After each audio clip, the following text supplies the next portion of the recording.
Hi, my name is Amy. Thank you very much for watching, and let's make some bad financial decisions together. This is for entertainment purposes only, so if you're entertained, please like and subscribe.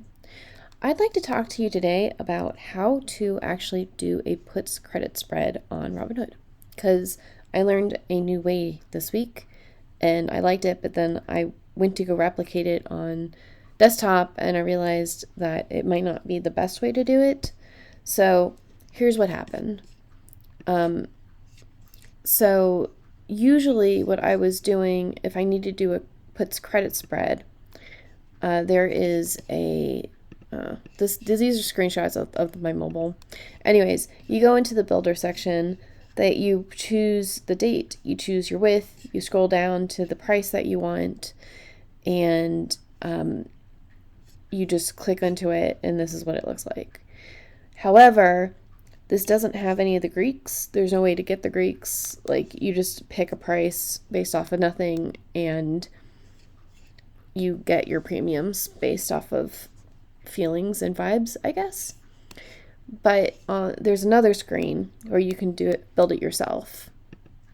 And I did not know this week. Like, I knew if I clicked on the number, it would do a cash secure puts.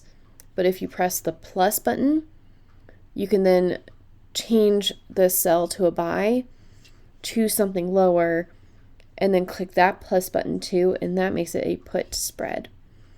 And the thing to know about this that I didn't know before I was going through this, trying to do this for you all, is that when you build it yourself without using the builder tool, they suggest that your total credit should be $1.15 versus if you use the builder tool, they suggest $1.43. So this is just the spread, and this is the least amount and this is the most amount, but you should know that before you do this. So what does this look like on desktop?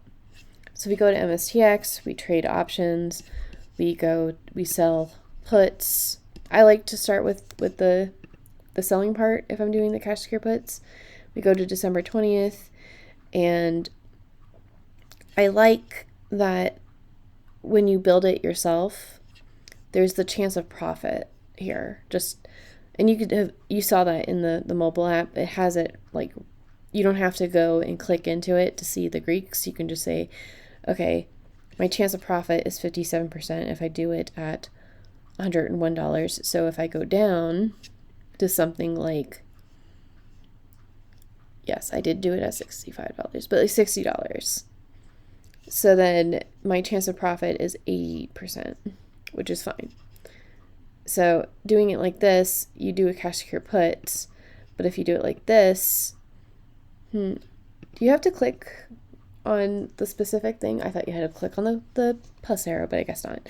But yeah, if you don't press continue and you do buy, here you can just go down like, oh, well, if I'm getting $3.10 per share of profit, I probably don't want to, buy it for $3.10 as well. I want to make sure I get a little bit of a profit. So like $1,000 collateral is fine. My total credit is $1.15. I'm able to see what my break-even price is. I'm able to see what my profit is. I'm able to click into the deltas. Like, this is great. So then on their desktop app, if you use the builder tool and you do the put credit spread, you have to make sure that you're in the correct date, that you're choosing the strike that you want, and then or the width of the spread. So this is $1,000 collateral. And so it doesn't have the percent chance of success like right here. Like, you have to click into it. So the desktop is actually better because you can actually see the Greeks. So, and I think this shows like this side, the Greeks of this. So this is better than the mobile app because on the mobile app, you don't get this information. and it's tougher. You have to switch between screens to figure out like what. I mean, I guess you don't have to, but for me, I like checking the delta and just making sure I'm not like totally off base on like my risk versus the reward. But on desktop, they also have a third option, which is Robinhood Legend. So this is in the right date. You can just scroll up and down, and you can change this to be ascending, but we'll do the $60, and we're going to sell to open, and then we go down here and we're going to buy to close. So this is closer to the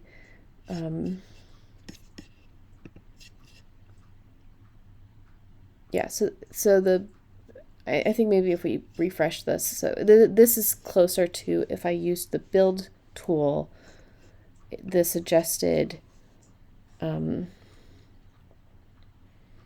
profit is. So what I'm looking at here is I built this myself.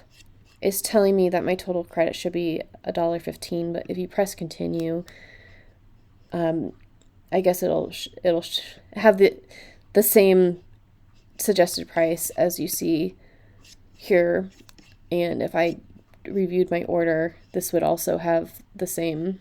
Well, first of all, the market's closed, so it's just kind of weird that like on that screen it had like the least amount. This has the suggested amount, and this is also going to probably I don't know if this is if this is the actual. Anyways, so I'm glad that once you actually do enter this, the placeholder here is actually the same no matter what. So I don't know. I do like building it myself on mobile because I do like to see my percent of profit. And I do like, now that I'm aware of it, that has the least amount of profit I could. So if I'm saying like $1.15 is acceptable to me, and I go in here and it's suggesting $1.43, I might do like $1.45 just to like, I'm not that anxious to be into this position. So you may as well get as much premium as you can. But I just didn't realize, I thought you had actually had pressed the plus button, but yeah, if you just don't do continue and you just click on the other side of it, it does the whole strategy for you in Robinhood. And that's just something that I didn't feel comfortable with. And, the Robinhood app with the deltas right here and the IVs and everything that you can see all in the same area, that's really cool too. So I kind of I'm usually on my phone. Like, I'm at work during the day, so it's easier for me to be on my phone and getting the chance of profit and just scrolling down and comparing like the premium to my chance of profit and using that to make it on my own. So like, it's nice that they have a builder tool, but I think that on the mobile app, it just doesn't have all the information that I need. So then I have to like pick out the number before, go to the builder, and then scroll down and figure it out instead of just like clicking two buttons in the same screen. Anyways, I was doing pretty well this week with my options, but I had a bad day on Thursday, and my initial reaction was to quit my job. But instead of doing that, I decided to try to put out a new resume, but I spent like half an hour on our internal site, and there's no remote jobs right now open. So I decided to put out, it was like 3 p.m. at this point. So I sold a put for the SPY. a put spread. And I was like, it's 3 p.m. I put a really high premium that I wanted. I'm also going to put in MSTX.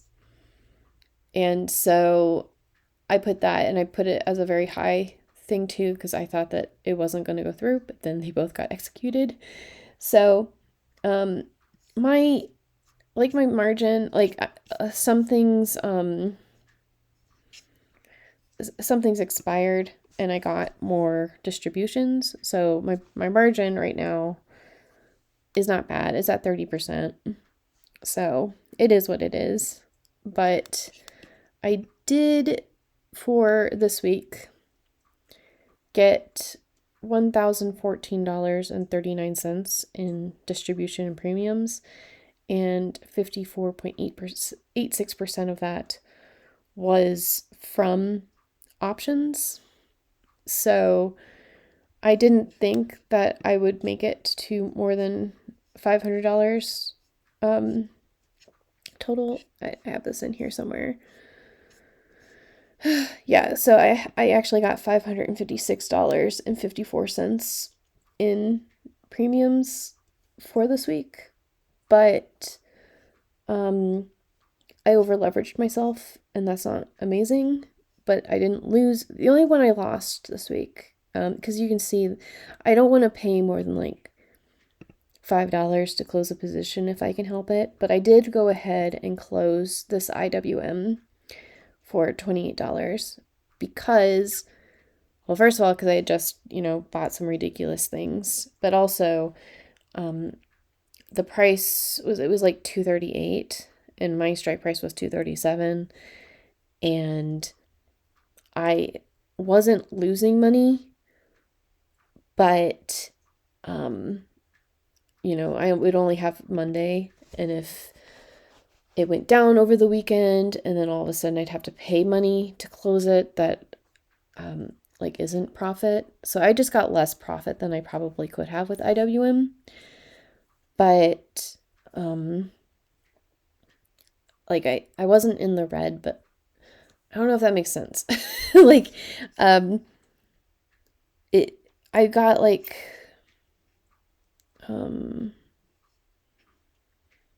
so I got $37.94 and I closed it for $28.06. So I was net positive on this trade, but the price of the stock was close, and I just, now on Monday, I can go and roll a new, or not roll, but create a new position on Monday and make sure that it's properly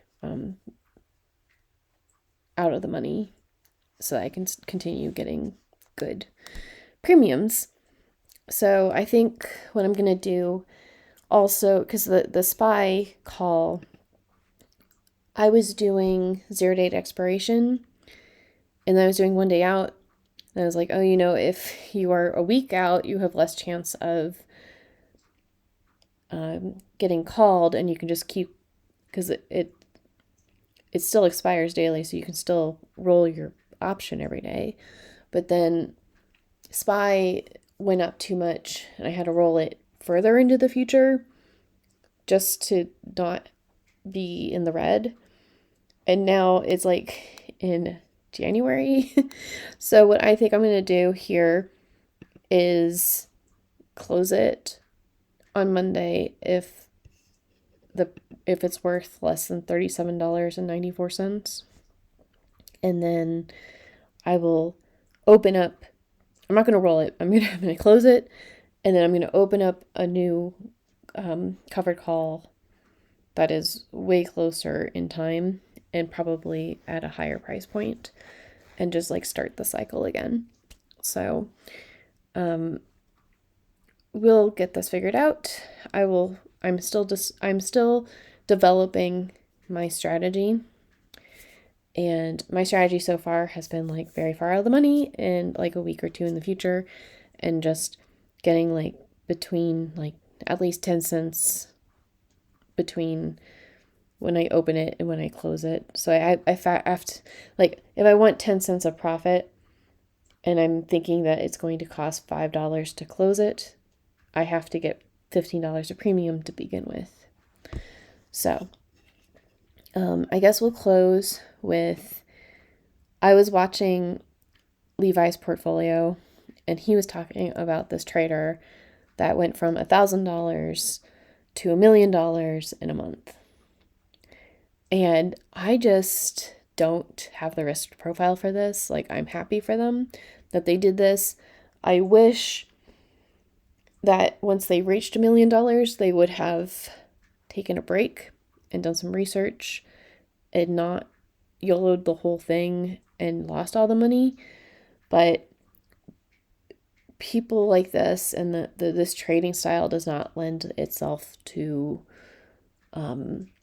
any kind of conservative measure. It gets a little bit addicting from what I have observed.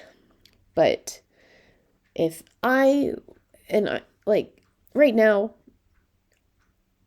I think in general, I do have like quite a high risk tolerance, but it's also into ETFs that pay high income. It's not into options. When I'm doing options, and I can actually lose real money because these put spreads, like if I did it in the money, like let's just go back to MSTX. I like it where it is easy for me to understand. It's a leverage, so you get okay, so this is 6 days away. I'm going to sell a put. So I could actually sell a put that is in the money, and I could create the credit spread or the put spread so that this is 11 here. And you're like, well, you're only making $30 credit. What is the point of doing that? There isn't, because if you're going to do $30, you may as well do the SPY. I'm just saying that spreads make some of this not worth as much. But what this person did is they start out with Tesla, and they bought calls. Buy a call? Okay. And it was like, they only bought it with 1 week of expiration. They only had $1,000. So they bought their call like right in the money, I'm assuming. And then what this does, it gives them control of 100 shares. So they were able to sell calls off of this and get money. But also, by buying of this $1,000, it behaves like a 2x or 3x leverage. So, like if you bought it at $395 and Tesla went on a big rally and it went up to $400, you only had to pay $1,000, and then you make that much profit, and you're making a lot of profit in a very short amount of time. But what I would have done, and I'm not saying I would, but I would sell puts, because I would sell put spreads with $1,000, because and it would be close. Yeah, so I put it like at the money, basically, maybe a little in the money. But because I only have $1,000, it would be, what is this doing?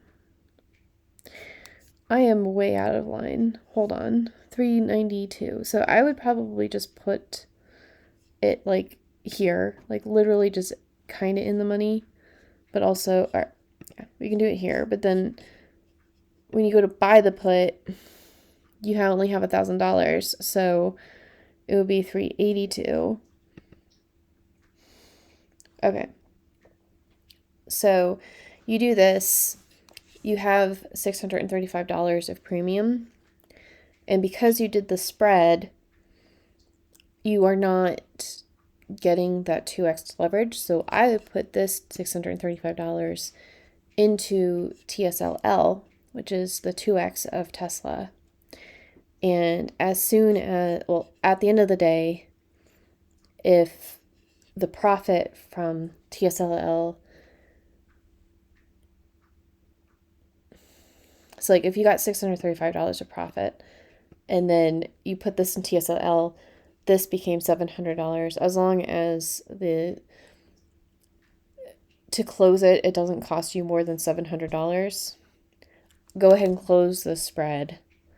Then in the next day, you do the same $1,000 spread, but then you open up a $500 spread. You put this $135 plus whatever profit, plus whatever premium you get from these two things now into TSLL at the end of, or I mean, it doesn't even have to be at the end of the day, but like then you're paying attention to the